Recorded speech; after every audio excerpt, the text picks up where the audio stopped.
नमस्कार। मैं आपका दोस्त सत्यव्रत भोसले आपको दीपावली की हार्दिक शुभकामनाएं देता हूं। और सनातन धर्म का ये त्यौहार जो 5 दिन तक चलता है और आज उसका अंतिम दिन है भाई दूज। आज सिर्फ हम इस एक त्यौहार की ही बात करेंगे।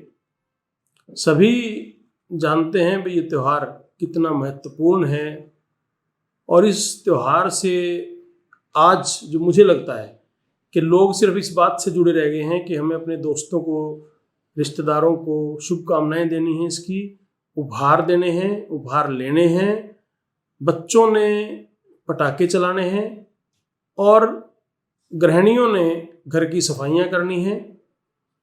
और इसके अलावा हम पटाखे, दिए, लड़ियां, यही दीपावली है। लेकिन क्या दीपावली है?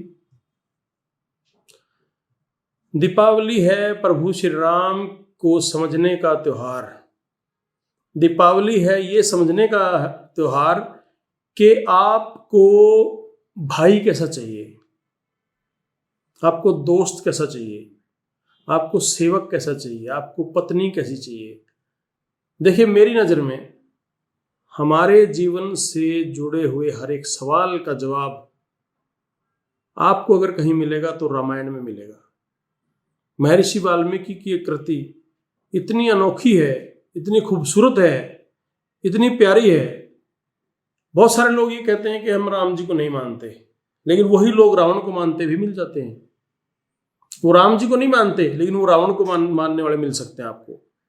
तो उनसे अगर हम पूछें कि रावण कहाँ से आए, अगर राम नहीं है तो रावण कहाँ से हैं, तो महर्षि वाल्मीकि की ये जो कृति है ये इतनी अनोखी है कि ये आपको एक उस लेवल पे लेके जाती है। अगर आप इसको दिल से एक बार समझने की कोशिश करें, इसका हर शब्द, इसकी हर पंक्ति आपको जीवन जीने की दिशा दिखा सकती है। सीधा सीधा सी बात हम करेंगे कि जीवन जब हमने जीना है तो उस जीवन को जीने के लिए हमें दोस्त, मित्र, रिश्तेदार, भाई, गुरु, दुश्मन, ये सब चाहिए होते हैं। और ये कैसे हों ये आपको बताएंगे रामायण, महाभारत। मोस्टली रामायण। महाभारत तो आपसे आगे की बात करती है, लेकिन रामायण आपको आज की बात करती है, हर वक्त की बात करती है। आप समझें कि आपने खुद से एक सवाल किया कि मेरा भाई हो कैसा, जो आप रामायण में मिलेगा, लक्ष्मण जैसा या भरत जी जैसे। और इसका, और अगर आप थोड़ा सा और इसको वाइड सेंस में देखोगे तो भाई आपको कैसे चाहिए?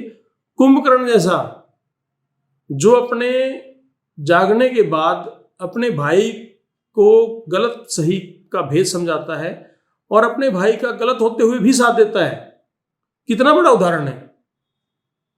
आपको गुरु कैसा चाहिए? गुरु चाहिए वशिष्ठ जी जैसे। गुरु वशिष्ठ के आश्रम में जब भरत जी गए और दूसरे ये चारों राजकुमार जब गए तो उन्होंने कहा कि सभी बराबर हैं, सबको बराबर शिक्षा मिलेगी। हर बच्चे को बराबर शिक्षा दी। किसी को राजा की संतान नहीं समझा, किसी को किसी गरीब की संतान नहीं समझा। और सभी के लिए एक आदेश था कि भिक्षा मांग के लेके आओगे ताकि उस गरीब के दर्द को भी महसूस कर सको राजा बनने के बाद। तो गुरु वशिष्ठ जैसे। पत्नी, राजा भरत की पत्नी मांडवी, मतलब एकदम अनोखी। वहां वन में राजा राम वनवास भुगत रहे हैं और यहां पे राज करते हुए राजा भरत वनवास में हैं। वहां माता सीता प्रभु श्री राम के साथ वनवास में है और यहां राजमहल में रहते हुए महारानी मांडवी भी वनवास में ही है। आप सेवक हनुमान जी, अद्भुत, अविश्वसनीय, अकल्पनीय, शानदार, मतलब उनसे बड़ा सेवक जो सेवा करते करते खुद भगवान बन गया, इससे बड़ा कोई उदाहरण है? नहीं हो सकता। और वो किसकी सेवा कर रहे हैं? वो उनको पूरी रामायण में क्या क्या बुला रहे हैं? सखा, दोस्त, क्या रिलेशन है? यही मैनेजमेंट है। और हाँ, मैनेजमेंट से याद आया कि मैनेजमेंट अगर है तो कहाँ है? प्रभु श्री राम की सेना में ऋषि जामवंत। मैनेजमेंट का सबसे बड़ा उदाहरण। कब क्या चीज होगी, कैसे होगी, कौन करेगा, कैसे करेगा और कितना करेगा, जामवंत जी से बेहतर मैनेजमेंट नहीं हो सकती। आपको सिर्फ उनको समझना है, उनके किरदार को एक डीप में जाके समझना है, तब आपको पता चलेगा कि माता कैसी हूं, कौशल्या जी जैसी। पुत्र को वनवास मिला, पुत्र वनवास पे जा रहा है, यहां राजा बनना है उसने, राजा नहीं बन पा रहा लेकिन वनवास पे जा रहा है, और माता वहां पे ये कह रही है कि जो है विधि का विधान है बहुत अच्छा है, और राम अगर वन में जा रहे हैं तो इसमें राम का ही कुछ ना कुछ भला है। इससे बढ़िया आपको माता का उदाहरण नहीं मिल सकता, जो एक वनवास में भी ये देख रही हैं कि उनका अच्छा क्या होगा और वो कहां से कहां पहुंचेंगे। इसके अलावा सबसे बड़ी बात, दुश्मन कैसा हो, रावण जैसा, पढ़ा लिखा, ज्ञानी, और हर बात में आपसे 21, और फिर भी आप उसे हरा देते हो। क्यों? क्योंकि वो कहीं पे कुछ ना कुछ उसमें कमियां आ गई। वो कमियां उसके जो व्यक्तित्व है, पूरे व्यक्तित्व के ऊपर भारी पड़ी और पूरे व्यक्तित्व को उन्होंने खत्म कर दिया।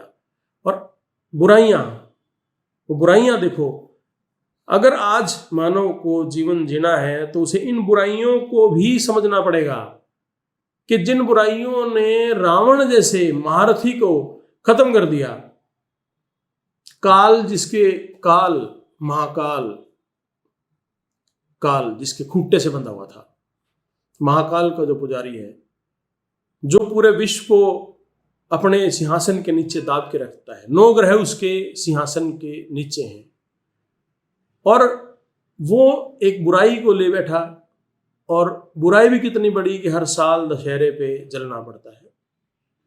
तो रामायण इटसेल्फ एक इतना बड़ा ग्रंथ है।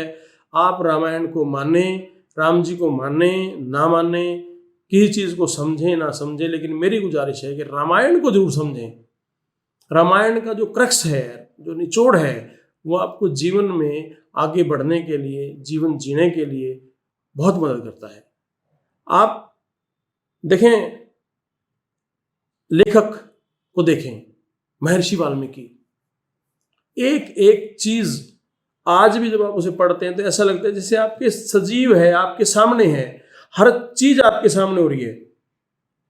अब आप दिवाली से जुड़ी एक चीज और देखें, मतलब शब्द जो हैं वो खेल करते हैं, और किस हद तक खेल करते हैं ये आपको बड़ा अच्छा लगेगा सुन के। एक ही शब्द है, एक मात्रा का फर्क, आपको राम और रावण यहीं दिखाई दे जाएंगे।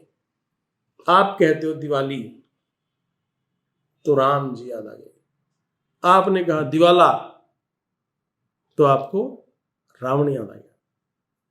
मतलब शब्दों के खेल को आप समझिए। आप देखिए कि भाई सिर्फ एक छोटी मात्रा आपको किस हस्ती से किस हस्ती तक लेके जाती है।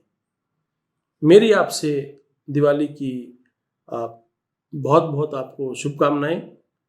और दीपावली जो शब्द है, इसके बारे में भी हम बात करेंगे। मैं आपका थोड़ा सा, आप सभी लोग मुझसे ज़्यादा समझदार हैं, ज्ञानी भी हैं, लेकिन दीपावली जो शब्द है ये बना है दीपों की आवली। इसका शाब्दिक अर्थ है दीपों की आवली। आवली मतलब पंक्ति। तो प्रभु श्री राम के आने पे जब हम दीप जलाते हैं, पंक्ति में जलाते हैं, तो उसको हम दीपावली बोलते हैं। तो इस तरह से आज दीपावली का समापन है। भाई दूज का, भाई बहन के प्यार का ये दिन है। आप सभी को इस दिन की हार्दिक शुभकामनाएं। और दीपावली के साथ हमारा एक त्यौहार गोवर्धन भी आता है, और गोवर्धन जो है वो महाभारत से जुड़ता है।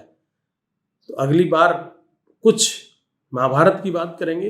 वहाँ हमारे जो प्रभु श्री कृष्ण हैं वो एक अनोखे रूप में हैं। कोई राजनीतिक बात नहीं करूँगा अभी मैं, आपसे कोई देश की बात नहीं करूँगा, कोई समाज की बात नहीं करूँगा, धर्म की बात चल रही है, अभी एक बार धर्म की ही करेंगे। और इसके बाद राजनीति की तो हम रोज़ कर सकते हैं, रोज़ वहाँ पे मुद्दे हैं, रोज़ घटनाएं हैं, रोज़ किस तरह कुछ आयोग, चुनाव आयोग भी उसमें बीच में शामिल है, जिनकी जिम्मेवारी एक इंडिपेंडेंट तौर पे है, वो अपनी जिम्मेवारी को नहीं निभा रहे, वही बात करेंगे। लेकिन अगले वीडियोज़ में इस बार आपको दीपावली की हार्दिक शुभकामनाएं। जय हिंद, जय भारत।